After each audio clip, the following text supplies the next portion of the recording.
5절까지 같이 보겠습니다. 신약성경 로마서 8장 18절부터 25절입니다.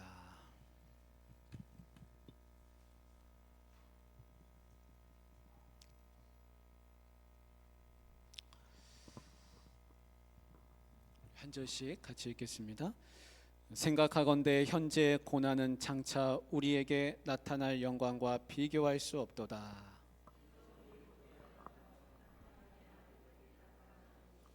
피조물이 허무한데 굴복하는 것은 자기 뜻이 아니요 오직 굴복하게 하시는 이로 말미암음이라.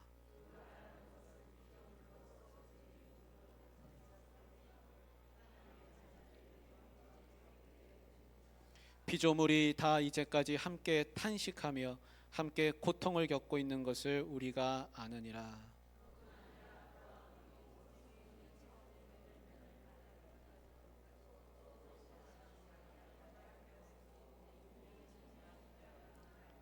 우리가 소망으로 구원을 얻었음에 보이는 소망이 아니니 보는 것을 누가 바라리요.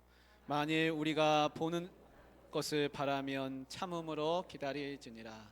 아멘. 점심 맛있게 드셨습니까? 오늘은 지난 시간에 이어서 말씀을 나누는데요, 우리가 죄와 사망으로부터 해방됐다 그랬습니다. 그래서 예수님을 믿으면 해방이 되는 거예요. 자유를 누리는 거예요. 얽매이지 않는다 그랬어요. 사망으로부터 노임받았습니다. 사망이 우리를 구속하지 못해요. 육신은 죽죠. 그러나 우리의 영원한 생명이 보장되어 있어요. 영혼이 살아있어요. 몸에 부활이 있습니다. 사망이 우리를 구속하지 못한다 그랬습니다. 그 죄의 삭시 사망이잖아요.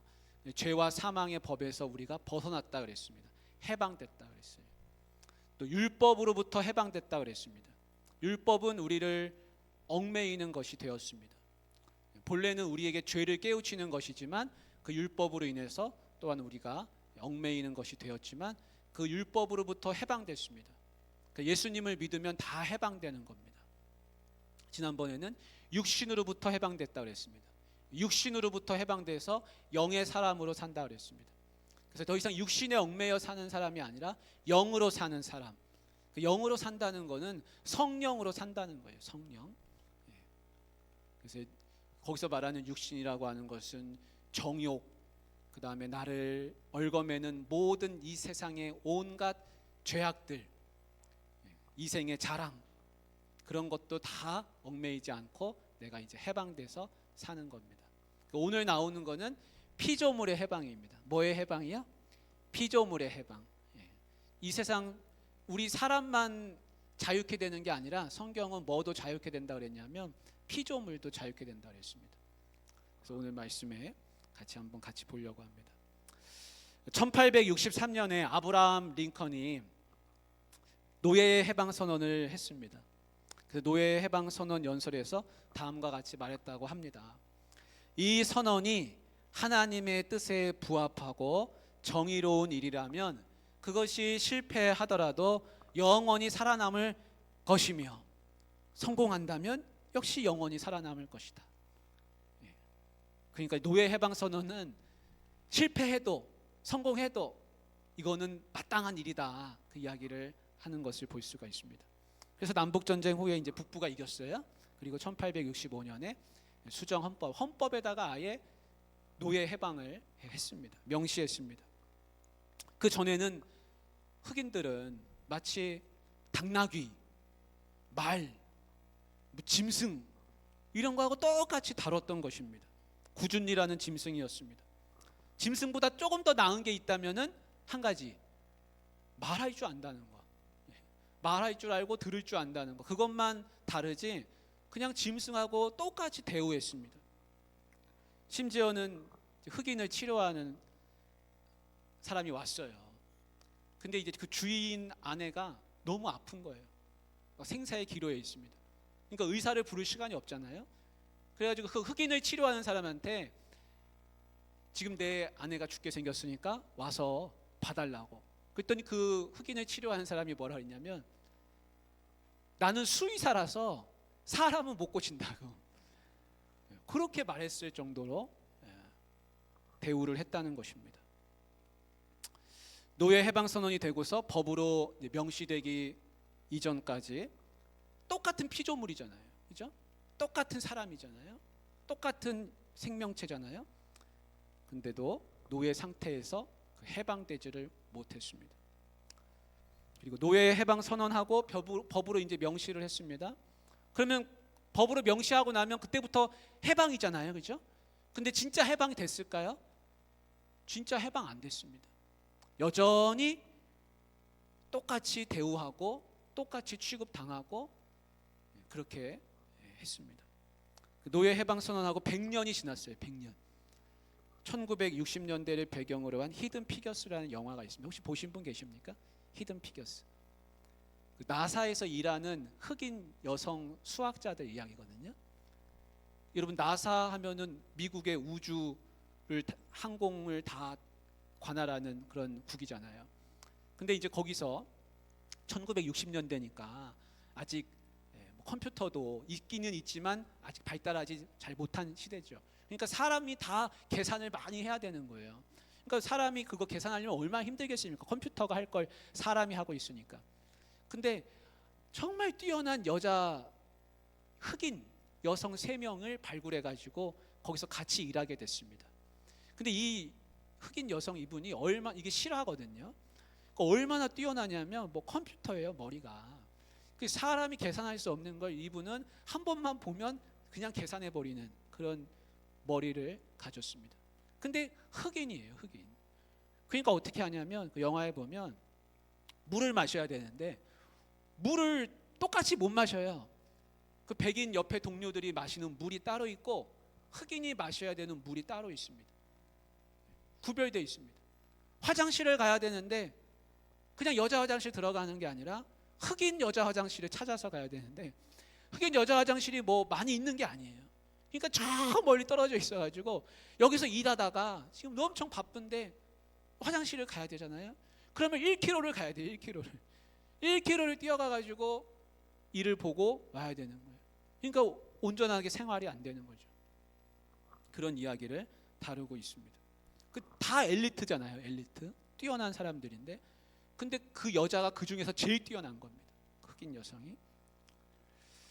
그래서 100년이 지나도 여전히 냉대와 차별 속에서 살아가고 있었던 모습을 우리가 볼 수가 있습니다. 하나님의 피조물 인간으로서 진정한 해방이 없었습니다. 그러면 거슬러 올라가서 왜 흑인들은 그렇게 노예 취급을 당하고 마치 인간 아닌 짐승 마냥 그렇게 취급당했을까요? 어떤 분들이 이제 그렇게 얘기하는 거예요. 노아 시대에 노아의 세 아들이 있었는데 셈과 함과 야벳이 있어가지고 그 함의 후손이 흑인이다. 그래가지고 저주를 받아서 그렇게 됐다. 그렇게 이야기합니다. 성경에 그런 이야기 있습니까? 성경에 그런 이야기 없습니다. 그거는 뭘 정당화하기 위해서 만든 거예요? 식민주의, 제국주의를 정당화하기 위해서 백인들이 만들어낸 이야기인 거예요. 성경에 그런 이야기가 없어요. 똑같은 피조물이지. 여러분 기분 안 나쁩니까? 그럼 우리는 야벳입니까? 우리는 뭐 2등입니까? 저는 그런 얘기 들으면 좀 어처구니가 없습니다. 성경에 그런 이야기가 없어요. 만들어낸 거예요. 성경에 보십시오. 여러분 우리 초대교회에 지도자를 세웠어요. 근데 거기 누가 나옵니까? 흑인이 지도자가 있어요. 교회에 흑인이 지도자가 됐어요. 니게르인 시몬이 나오잖아요. 니게르라는 말은 검다는 뜻이거든요. 그러니까 초대교회 지도자가 흑인이었다는 말은 처음에 우리 교회가 생겨날 때 피부 색깔로 흑인은 안 된다고 하고 뭐 피부색으로 그런 거 아니었다는 겁니다. 교회는 그렇게 하지 않았어요. 교회는 피부색으로 구별하지 않았습니다. 여러분 솔로몬이 스바의 여왕을 만났잖아요. 근데 스바의 여왕은 흑인으로 우리가 그렇게 생각할 수 있거든요. 솔로몬이 스바의 여왕을 만났잖아요. 멀리하지 않았습니다. 에디오피아 넷이 빌립이 복음 전했잖아요. 뭐 에디오피아 넷이 흑인이잖아요. 근데 흑인이라고 복음 안 전했습니까? 그런 게 아니었거든요. 그 초대교회 지도자도 흑인이 있었고 또 우리 초대교회에는 보면 다 그런 거 구별 없이 살았던 모습을 볼 수가 있습니다. 여러분, 모세의 부인이 누굽니까? 십보라잖아요. 십보라. 근데 십보라 혹시 모세 영화 보신 적 있으세요? 그 모세 영화 보면 가끔씩 십보라가 얼굴이 검게 나옵니다. 흑인으로 나오는 경우가 있어요. 그 십보라는 흑인이었을 가능성이 사실 많습니다. 그래서 어쨌든 이 인종을 구별해 가지고 상하 그렇게 구별하는 것은 전혀 성경적이지 않다는 것을 우리가 알 수 있습니다. 그러니까 흑인을 차별하고 냉대하고 지금도 그런 생각을 가진 사람들이 특별히 백인 사회에는 많이 있어요. 근데 그것은 완전히 성경에서 잘못된 것이죠. 피조물들은 어떻게 하는가? 우리 19절에 한번 보겠습니다. 19절 같이 한번 읽어보겠습니다. 피조물이 고대하는 바는 하나님의 아들들이 나타나는 것이니. 피조물은 뭘 기대하고 있습니까? 하나님의 아들들이 나타나기 기대하고 있습니다. 구원받은 백성들이 나타나기를 기대하고 있어요. 왜 그렇습니까? 피조물도 구원받아야 하기 때문에 그렇습니다. 피조물이 왜 타락하게 됐습니까? 피조물이 왜 저주를 받게 됐습니까? 다 인간 때문에 저주를 받게 됐습니다. 아담의 타락 이후에 피조물 역시 심판을 받았습니다.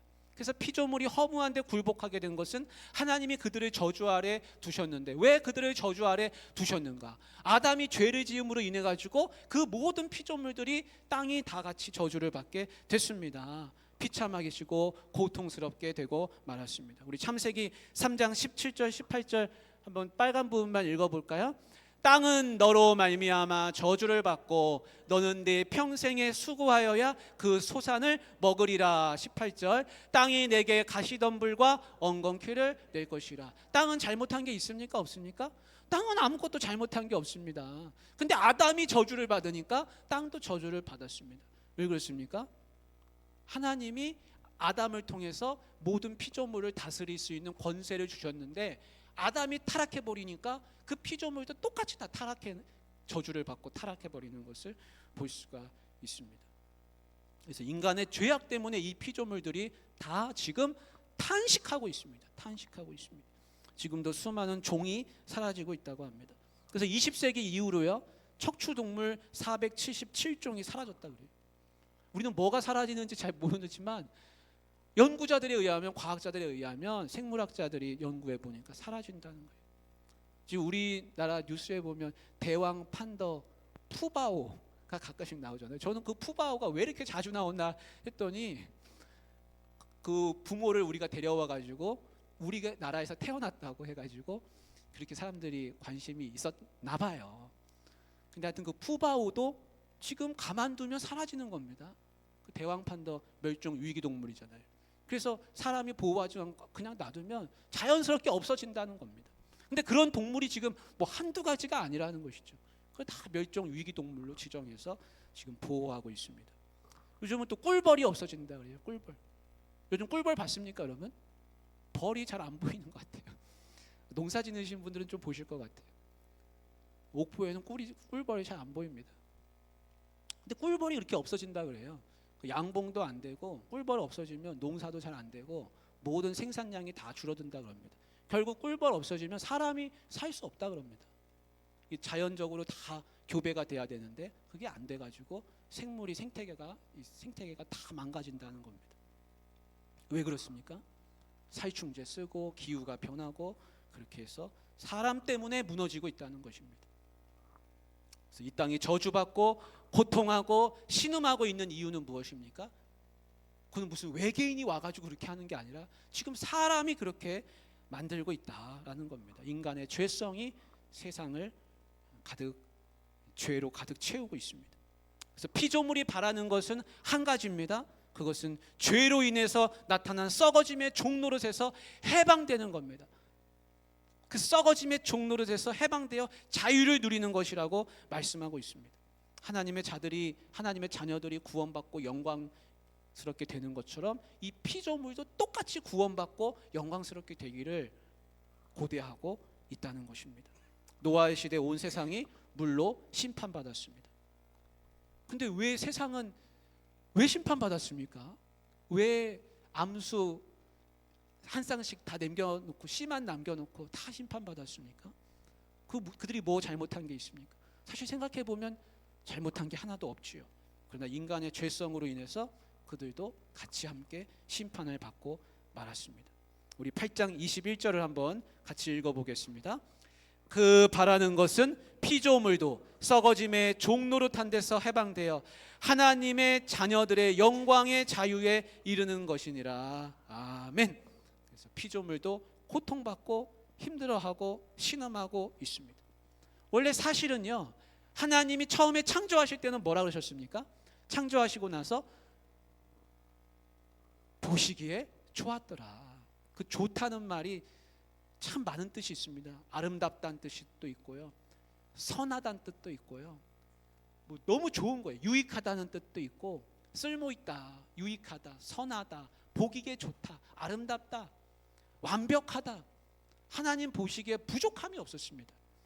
근데 그 모든 것이 다 파괴되었는데, 그 파괴의 이유는 다른 게 아니라 인간이 죄를 지음으로 말미암아서 그렇게 되었다는 것입니다. 그것이 이제는 회복의 때를 기다리고 있습니다.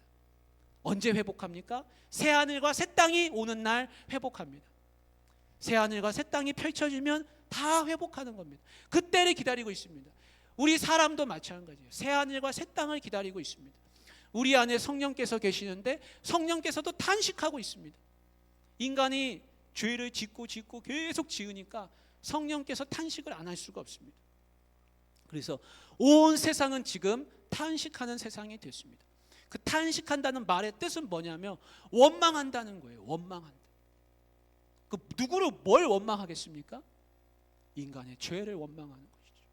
죄가 이 땅에 들어옴으로 인해서 모든 것이 다 탄식하는 그런 세상이 되었습니다. 하나님은 이거를 회복하려고 하고 계세요.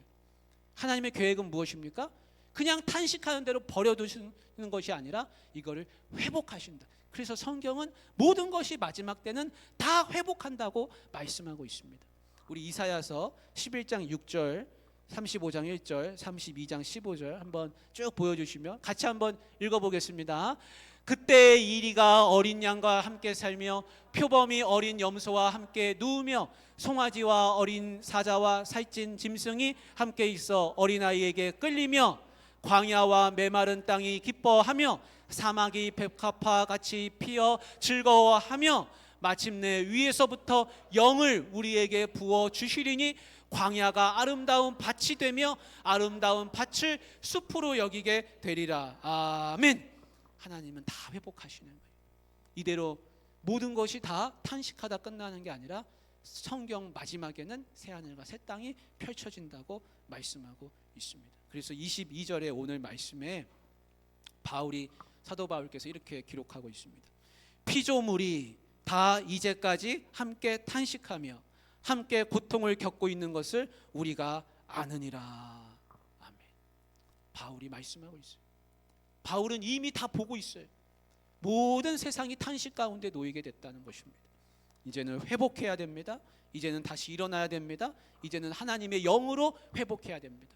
사람이 할 수 없습니다. 사람이 뭐 어떻게 한다고 회복이 됩니까? 하면 할수록 세상은 더 망가지는 겁니다. 제가 살던 그 인도네시아는요, 땅이 가라앉아요. 인도네시아 수도는 자카르타거든요. 근데 그 수도를 지금 옮기게 됐습니다. 그 수도를 어디로 옮기냐면 한 비행기 타고 한 3시간, 4시간 가야 돼요. 그런 데다가 수도를 옮기는 거예요. 수도를 옮겨요, 수도를. 그 수도를 왜 옮겨야 되냐? 안 옮기면 이 지반이 침하해가지고 이 땅이 언제 다 무너진다는 게 과학적으로 나타나 있어요. 그 데이터가 나타나 있어요. 그러니까 안 옮길 수가 없어요. 근데 땅이 왜 가라앉겠습니까? 땅이 가라앉는 이유는 다른 게 아니에요. 사람이 어떻게 했냐면 지하수를 다 퍼쓰는 거예요. 이 상수도가 안 돼 있어요. 상수도가 절반도 안 돼, 한 20%, 30%밖에 안 돼 있는 거예요. 그러면 그 절반, 그러면 이 수도 서울에, 우리나라 수도 서울에 사람들이 다 상수도가 없어가지고 밑에 땅 파가지고 끌어 쓴다고 생각해 보십시오. 땅이 가라앉는 겁니다. 그래서 땅이 계속 가라앉고 있는 거예요. 그래가지고 해안가에는요 벽을 쳤어요. 벽을. 왜냐하면 자기네 땅이 가라앉으니까 파도가 밀물이 들어오면 집이 잠기는 거예요. 그러니까 계속 가라앉는 겁니다. 근데 일부분만 가라앉는 게 아니라 그냥 전체가 가라앉는 거예요. 전체가. 그러니까 언제 어떻게 될지 모르는 겁니다. 그런 상황 가운데 있어서 살기 위해서 지금 수도를 옮기는 그런 계획을 세워놓고 우리나라 기업들도 지금 많이 들어간다고 그렇게 하고 있죠. 우리 8장 23절 말씀을 한번 같이 읽겠습니다. 8장 23절 읽습니다. 그뿐 아니라 또한 우리 곧 성령의 처음 읽은 열매를 받은 우리까지도 속으로 탄식하여 양자될 것 곧 우리 몸의 속량을 기다리느니라. 아멘. 우리 인간은 뭘 기다리고 있습니까? 속량을 기다리고 있습니다. 우리 안에 누가 계십니까? 성령께서 계시는데 성령께서 탄식하고 계시다는 겁니다. 탄식하고 있습니다. 그래서 이 세상은요 탄식하는 세상이에요. 이걸 부정하지 않을 수가 없습니다. 물론 우리가 기쁨으로 감사로 다 살고 있지만 이 피조 세계와 인간의 본래의 모습은 탄식하는 것입니다. 왜 그렇습니까? 먼지로 돌아가야 되고 하나님 아니면 죽을 수밖에 없고 건진받지 않으면 살 수 없고 이 세상 모든 만물 세계가 지금 다 그렇게 탄식 가운데 놓여 있습니다. 그런데 이 탄식으로 과연 끝날 것인가? 그러면 원망하다 끝날 것인가? 아니라는 겁니다. 아니라는 거예요. 뭐가 있습니까? 구원이 있어요. 구원이 있어요. 새하늘 새 땅이 있어요. 제가 그 말씀을 읽어드릴게요. 우리 베드로후서 3장 13절, 요한계시록 21장 1절인데요. 제가 읽어드리겠습니다. 우리는 그의 약속대로 의가 있는 곳인 새하늘과 새 땅을 바라보도다. 또 내가 새하늘과 새 땅을 보니 처음 하늘과 처음 땅이 없어졌고 바다도 다시 있지 않더라. 어떻게 된다 했습니까? 이전 것은 다 지나가는, 그리고 하나님이 세우시는 새 땅이 임한다. 그것을 말씀해 주고 있습니다. 우리의 궁극적인 소망은 무엇입니까? 이 땅에서 내가 잘 먹고 잘 사는 거는요 오히려 이 세상을 탄식으로 몰아가는 거예요. 인간이 아무리 잘 살려고 발버둥 치고 뭘 하려고 해도 인간의 죄성은 딴 데로 가지 않습니다. 그대로 자연 만물 세계로 녹아들어서 자연 세계를 또 망가뜨리는 거예요. 그러나 하나님이 하시는 계획은 다릅니다. 하나님은 새하늘과 새 땅을 만드시는 계획을 가지고 있습니다. 여러분 이러한 소망으로 사시길 바랍니다. 온 세상이 탄식 가운데 있지만 하나님이 다 구원하시는 줄 믿습니다. 우리 같이 기도하면 좋겠습니다. 여러분 기도하실 때 하나님 이 탄식 가운데 있는 피조 세계가 다 함께 구원받게 해달라고, 내 안에 죄성이 성령께서 지금 탄식하고 계시는데 하나님 우리도 속량을 바라고 있습니다. 온 세상 만물 인간 모든 것이 다 구원받게 해달라고 우리 기도하면 좋겠습니다.